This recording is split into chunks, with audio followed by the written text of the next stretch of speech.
In all your years, studying and teaching entrepreneurship, what do you think is the most misunderstood part of the topic? So the most misunderstood part, Ishan, is how you just simply believe that the passion will lead to something wonderful. Look, in entrepreneurship, it's all about finding the right problem. It is not just about blindly following a passion. The passion has to align with somebody's problem, the world's problem, or somebody should be willing to pay for it. So many students come to me and tell me we are very passionate about baking, we are very passionate about the environment, we are very passionate about something. But how do you translate that passion into solving a problem? Because until you solve problems, people are not going to pay for them. Entrepreneurship is taking that passion to a level where people are willing to put a price to your innovation. People are willing to put a price to what you bring to the world. That is where there's value for a customer. You make a customer based on solving somebody's problem. People don't understand this. They believe that the passion itself will become their entrepreneurial venture.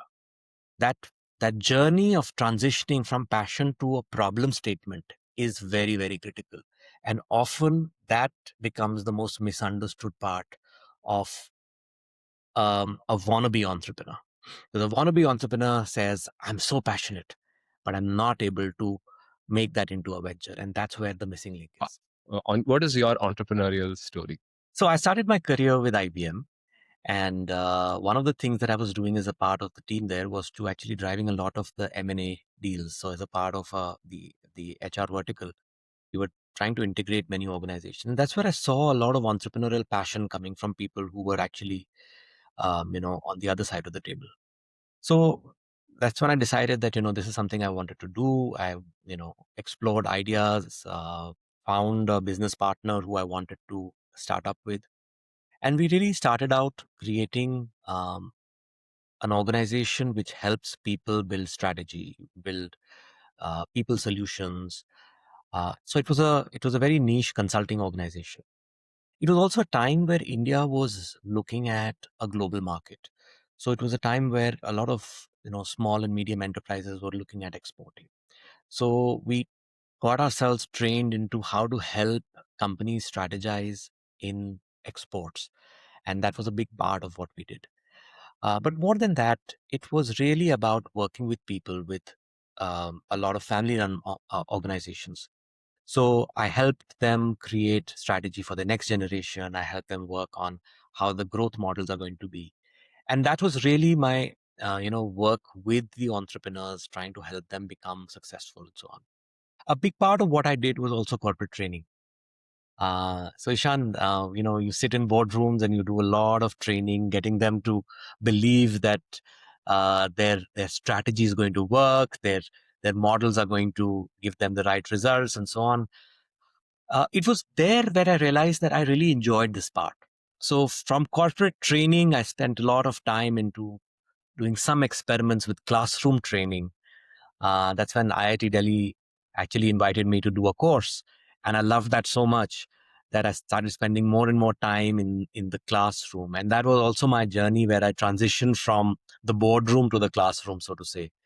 And I decided to become a full-time academic, working with students and helping them find their passion and converting their passion into a problem statement, like I said, and then creating ventures out of it. Wow, wow. Okay, I mean, I was going to ask you about the PhD as well, about how this sort of influenced that journey. I think we got that. So I would assume it's a very different experience studying something as opposed to entrepreneurship, which is actually like getting your hands dirty and so on. And so, what is that like? What is that journey like, where you actually dove into the subject to try and understand how, like, take us into your PhD?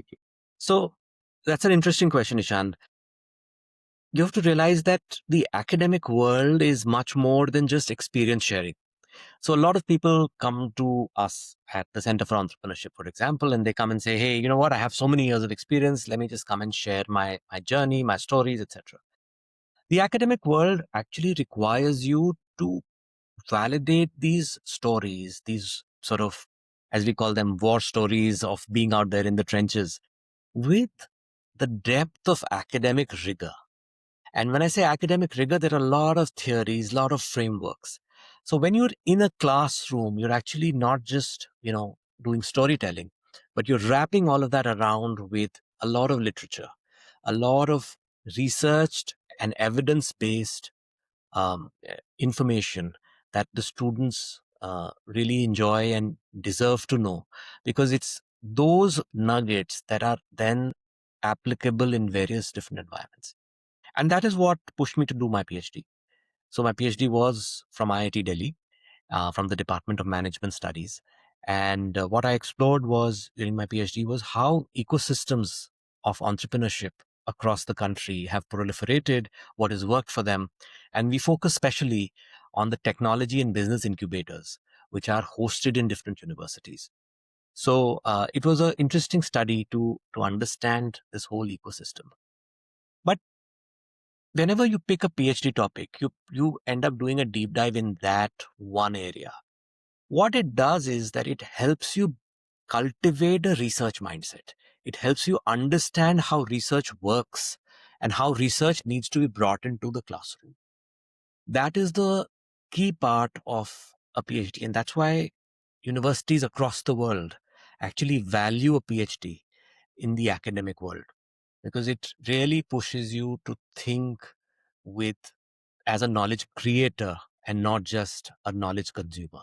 Wow, wow. I think, and correct me if I'm wrong, if I now look at the entrepreneurship department at Ashoka, which is definitely my favorite department, I think I see that sort of translate in the way you try to get students to think. And so I'm curious as to what the thinking was behind setting up a center, because I mean you're really going in blind and you're really creating this one of a kind place. And so take us into that journey. Yeah. So Ishan, the idea behind setting up the Center for Entrepreneurship was, especially in a liberal arts university, is to actually infuse the spirit of creation along with the spirit of being deep thinkers and writers. So hats off to the founders, where they had this vision that, we just don't want to create people who will be academically sound and will be, great sort of analysts of literature, but they'll also be able to create. And I say, would take pride in saying that we were amongst the first few university based structured ecosystems where entrepreneurship was taught to students of liberal arts. So a student of English, a student of philosophy, a student of sociology is actually studying the principles of creating a venture, creating a business. And that created a very different genre of entrepreneurs. Let me also tell you one thing, Ishan. Entrepreneurship is often seen as just startups. Entrepreneurship is seen as business. It's always seen as, in many classrooms, it's called the seeds of capitalism. We changed that mindset a little bit. We said we have to cultivate a culture of entrepreneurship. We have to create a mindset of entrepreneurship. And that was the core purpose of the center, to think like an entrepreneur, to be a problem solver. That is something which is required in every job that you do. So whether you are going to become the CEO of a company, whether you're going to create your own company, whether you're going to work with the government, whether you're going to work with the non-profit sector, whether you're going to work with an organization like the World Bank, or you choose to just manage your home, you will need to have an entrepreneurial mindset. You will need to have a mindset that helps you solve problems. That is the core of what we are delivering at the CFE. Create an entrepreneurial perspective in everything that you do. And it is a life skill. It's a life skill that one has to inculcate over a period of time. And you've done enough courses at the Center for Entrepreneurship to realize that it is not about venture creation only. Yes, venture creation is a very important part of what we are delivering, but what we are really, really focusing on is your ability to be an entrepreneur everywhere. And you are a great example of that, because you've taken that whole passion of love for wildlife into being entrepreneurial about it, creating a book around it, doing a lot of talks around it, inspiring so many people about it. So that's the entrepreneurial mindset. And now the next level will be how you can create a venture around it, how it becomes something where you're taking your passion into solving somebody's problem and then using it to actually generate value for yourself and for the people around you. So you see that journey, that is what we are trying to inculcate as a mindset in everybody who comes and works with us at the Center for Entrepreneurship. Now, one very important part of what we also do is to create a buzz and a culture on campus. And that's something where, everybody is chatting about some gossip on campus, right? So while they're discussing who's going out with whom, they're also talking about what's the next big venture, what's the next technology that they can work on, how can they be creative, how can they think of, fun stuff that the world of entrepreneurship and the world of ventures will actually value. And many students come, create ventures, get funded. So there's a lot of unlocking of, as they say, value which happens there. There's a lot of money creation that happens. And we also focus on creating responsible entrepreneurs, right? So one question which we ask to every student who actually gets incubated with us is that what is that social element that you will bring through your startup? How will society be slightly better than what it is, based on the startup that we are going to support for you? And that really pushes an entrepreneur to start thinking of their social responsibility from day one. Remember, we are a student startup ecosystem. So every student is made to think on what their social responsibility is. And social responsibility starts today. It's not when they become profitable. It's not when they go public. It's not when they make a lot of money and they say, okay, now we'll put money into philanthropy.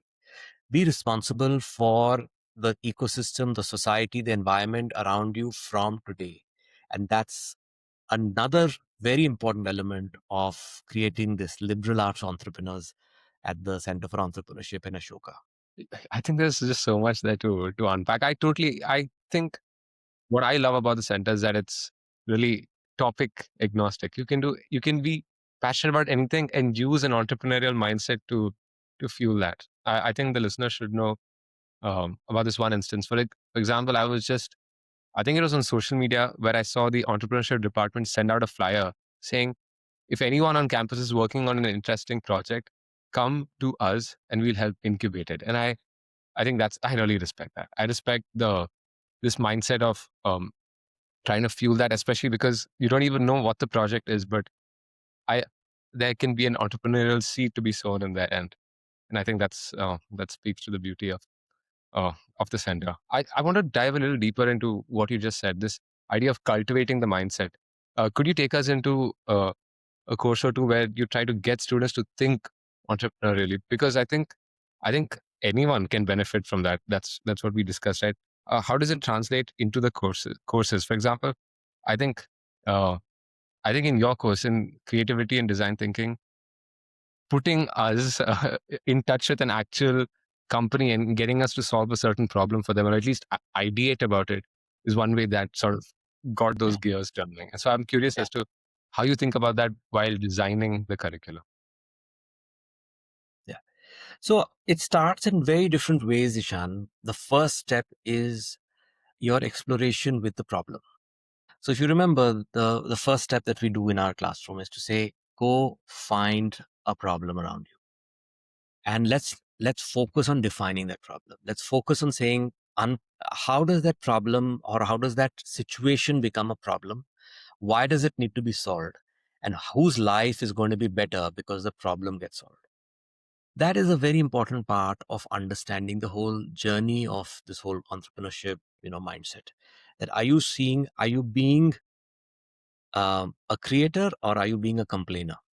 And that's something that we spoke about, remember, in the class and so towards the end, that you can crib and complain about it or you can be a creator. So that is the core message that we give through all our conversations. Once they start understanding that, the problem, how a problem needs to be defined, how it's to be seen, then we start getting into various ideation techniques on how the problem can be looked at and solved and so on. From a design thinking perspective, we change the perspective even more. We bring in the whole element of empathy, where we say, go and observe and understand and unpack what the user really wants. That's where we also say, go ahead and understand how the user is interacting with the product. Remember, I'm using the word user, not the customer, because we are creating products for humans and how they interact with products and services and experiences. That is a core of design thinking. It's human centered design that we bring in into the classroom. A lot of students actually go through this process of empathy through various problem statements that different companies have given them or what we've given them as a part of case studies. And it's a transformative experience for them to see how empathy can give insights which they have never imagined. That's a very, very important part of what you believe is the problem versus what the customer or the user is seeing as the problem. One core element that we bring about in our conversations is do not assume. In fact, we say challenge that assumption of how you think a solution should be. So that becomes an important aspect of understanding this whole process and journey of cultivating an entrepreneurial mindset. We of course use various other techniques of case studies, of live problem solving. There are lots of blogs that we brought into the class. One very interesting story that we talked about was how different actors in Bollywood are selling their products. So there are different actresses who now own brands, and they're now selling products, and why some of them are doing better than the others. So that becomes a process of empathy. Ishan, the purpose of education today is to connect with the world outside, almost real time as it's unfolding and unpacking. Remember, we can't fall back on historical case studies because the context has changed so much and it's changing every day with new tools out there in the market, with new capabilities of the existing tools that are there. That you need to give them contemporary stories. And when I say contemporary, literally, it has to be here and now that students want to analyze and work on and experience and so on. And that's a very important part of modern education, especially management education and entrepreneurship education, because we can't rely on what has worked in the past. It's not going to work in the future because the context is changing so much. And that's an important part of understanding. One other part that we really focus on is this whole element of AI into the classroom. So, for example, one exercise that we do is to learn how to build prototypes. And till now, we were telling them to build prototypes and not use technology. But now we are telling the class to use AI to build those prototypes and to show us multiple prototypes based on their ability to use the AI tools so that the class can see how different options can get created and study and analyze each of those prototypes. All we tell the class is come and share the prompt with us so that we can learn how to prompt and how to get the best output in developing these prototypes. So now the whole model has changed into getting them to use the tools more effectively and then generate multiple ideas, multiple options, and take more informed and better decisions using these tools instead of saying, hey, do not bring in. I'm just like, I've taken back to that, to an example that you had said in class about human-centered design, where this company was trying to ideate for toothbrushes for children, but they weren't really thinking about the children who are actually going to be holding it in their hands and brushing. And then only once they looked at them, they realized that they needed to adjust the length accordingly so that it doesn't hit the gums. And I think that's such a beautiful example because it speaks to empathizing with the user, the person who's actually going to use the product. And so, I Absolutely. mean, that's Absolutely. And we often get that wrong, Ishan. That becomes a big point of contention. We get that wrong. We believe that our product is a great product, whereas the user is having a very different experience interacting with that product. or service or experience. I think it all starts with leading with empathy. I remember in class how many times you stressed on that word, and that's uh, I think this is why. That's great. I mean, I would love to know how you went about then writing this book, your bestseller, Leapfrog. What is the? I mean, I really enjoyed the book, and I'm sure the listeners will. Can you take us into the story behind what it took to write this? So, Professor Mukesh Sood from IIM Ahmedabad and we've been teaching together now for about 7, 8 years. And we were actually just debating on how do we take our classrooms and our stories to many more people. These are sort of rich, exciting stories that our students have loved. They've benefited from it. They've really sort of applied them in their journey. But our classrooms, both at IIM Ahmedabad and at Ashoka, are fairly selective. So it limits the number of people who can get access to these classrooms. And the objective was to write the journey and stories of what we teach in class so that many more people can access it. So that was the first core objective. The second objective was something I spoke about right in the beginning, Ishan, which is all our stories are wrapped in some form of research. These research models are not easy to read. So if you start reading a research paper today, Ishan, you'll go to sleep because the way it's written is a lot of research language. It's a lot of technical jargon. We've actually used almost 300 research data points in this book and created them into stories that become usable and readable by many, many more people. So we are kind of bridging that gap between what research writing um, is relevant to our area of expertise is and how students can consume that research. So that has become the second objective. And really, the idea is to get the word out there. So we enjoyed the process of writing. We sort of brought about many interesting nuggets from students like you who've done well in class, who've really shown the path to many others, and brought out what it takes to be successful, to thrive, to leapfrog, and be a champion of change. So those are the core elements of what leapfrog is. It's about 6 practices that will help you become better in your career, better in your life, and hopefully more efficient in the way you want to bring about change, including a big focus on how you build and cultivate this whole mindset of entrepreneurship. It also gives a little bit of tools, actually, Ishan. So if you look at the last chapter, it's called the personal journey map. So it's not just Gyan, but it's also a toolkit to help you navigate what you want to do. So it helps you chart your path.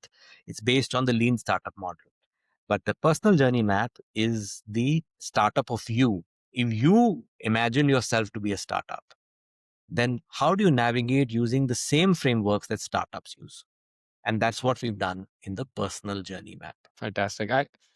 I would love for you to break down the title itself, because I think that's one of the most interesting things, apart from of course the actual content. But I think what made me grab this off the shelf before I even realized that you were a professor at Ashoka. This is before I joined the department and so on. Yeah. Uh, I think that it's a very interesting title. So could you break that down for those who don't know what leapfrogging means?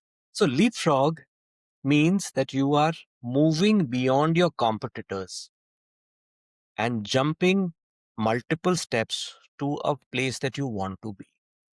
This is a theory which is there in organizations. So organizations leapfrog and do not go through the paths that historically their competitors have gone through.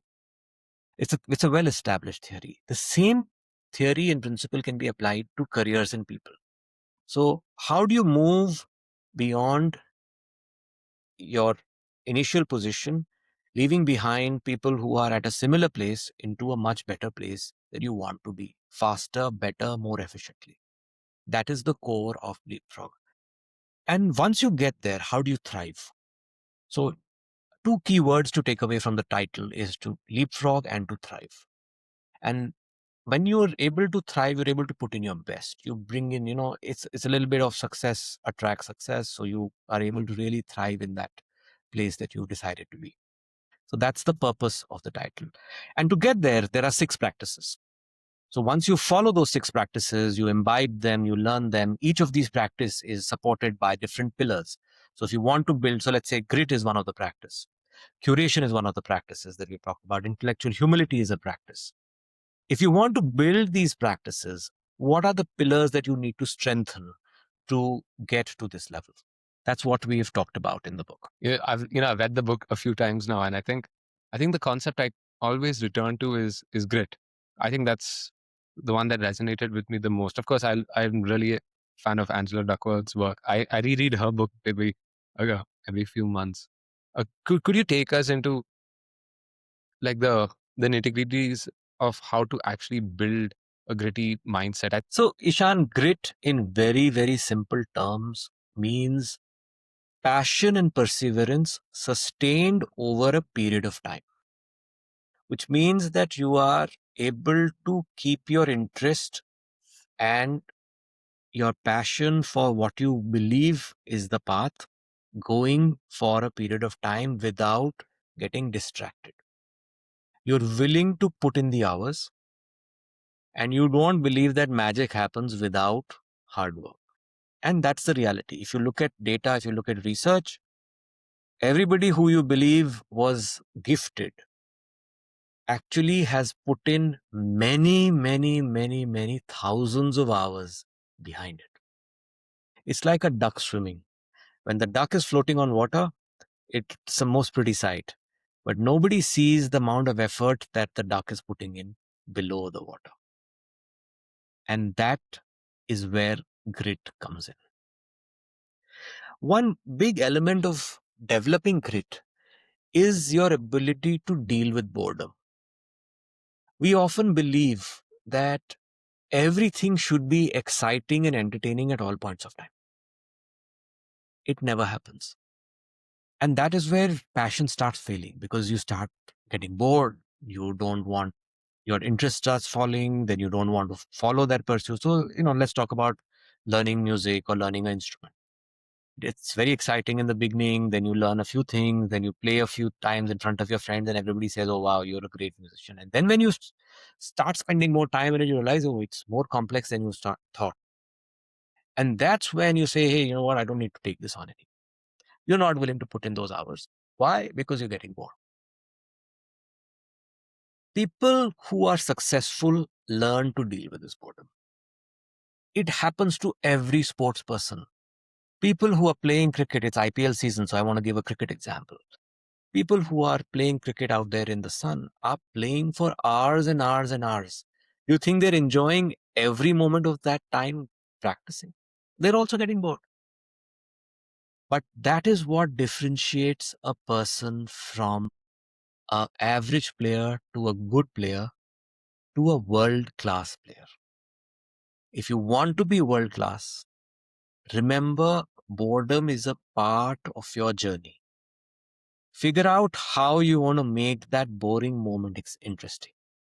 There are various ways you can entertain yourself, but most importantly, start with accepting that boredom is going to be an important part of your becoming world class. Look at your passion for wildlife. Not every moment out there in the jungle is going to give you excitement, right? There are moments where you're sitting there just waiting and waiting and waiting for one photograph. And that's the boring moment. That is the moment that has made you and brought you to the position that you're in today. And remember, as you go forward, Ishan, you will continue to experience boredom in whatever passion you have. But if you figure out how you want to deal with it, you will differentiate yourselves from others who are also trying to be amateur wildlife photographers and conservationists and writers and so on. So that is my little story and journey that I want every of your listener to follow and to believe is important, because that's the core of developing grit and living with that passion that makes you successful.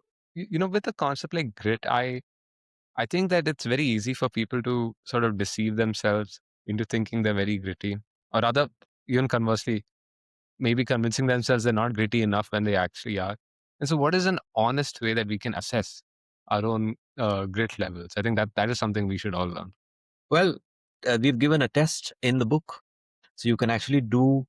You can score yourselves based on certain questions, and you'll get a grid score.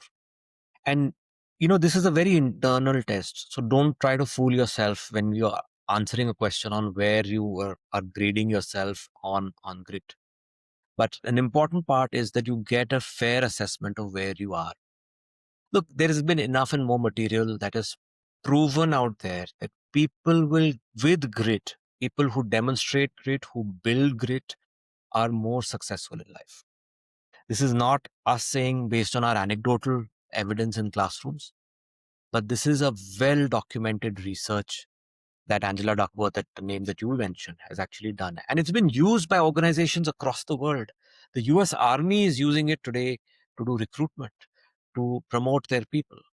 So there is a lot of scientific evidence around it on believing and developing and growing your grit.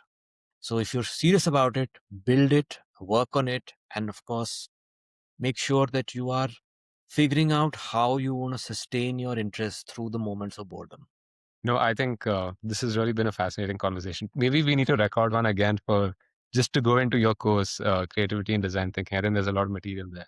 There's just one closing question that we have on this podcast um, where I'm going to ask you to think of a message. Okay, say hypothetically you had access to billboards all across the world for a day, just for a day.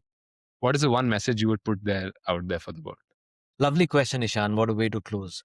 What I would say is work on ideas that make the world a better place. Solve problems of the world as entrepreneurs, as people with entrepreneurial mindset, people who want to make a difference, create the world a better place. And there is a lot of hope in this generation, in your peers, because they come with a passion, they come with a will to do, and they need to find problems that are worth solving. They solve those problems, they'll be able to create magic in the world. So my billboard message will be, find problems worth solving for the world. Well, so thank you for your time. Thank you so much, Ishan. I wish you all the best. You've done a phenomenal job with your book. It's a great inspiration for students, for many generations of students at your age to actually learn and get inspired with, and phenomenal work. I want to congratulate you for graduating, for the phenomenal work and contributions that you've done at Ashoka. So thank you so much for everything that you've done, and Godspeed. More power to you, Ishan. Thank you so much for listening. Before you go, I have three small requests to ask you. If you enjoy listening to the episode, then please subscribe. Second, please share this with someone who you think will find it valuable. You see, a lot of effort and time goes into creating these podcasts. And so by sharing it, you'll help me reach new audiences, and that'll help keep the show alive. Third, please tell me your thoughts. You can reach out to me on social media, on email, and so on, and tell me what you enjoyed, what you didn't like, and new guests and episodes that you'd like to have discussed on the podcast. Again, thank you for listening. I'll see you in the next episode.